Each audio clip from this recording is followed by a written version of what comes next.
Kuri iyi si nzima hariho ubwoko bw'inkima bubasha kuguruka bukoresheje umurizo wabwo, ikaguma mu kirere iminota myinshi, igakomeza ikaguruka nk'ifite amababa. Ushyize hasi ibikoresho kabuhariwe ugakoresha ubushobozi karemano bwawe bwite wibitseho Imana yakuremanye, ni ryari umenya ko ikirunga cyenda kuruka?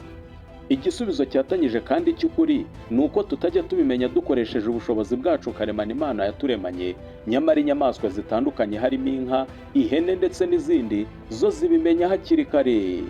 Iyo mu butaka bitangiye kwivumbagatanya, ikirunga cyenda kuruka.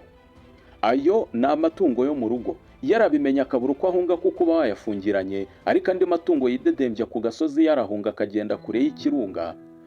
Uzumva umuntu wigize igikoba utajya urambura ibiganza ngo agire icyaha bagenzi be, bamwita ingona. Impamvu ni uko ingona icyo yafashe itagirekura. Bangona aho muri hose, amahoro y'Imana nabane namwe, ariko nanone mwige kurekura.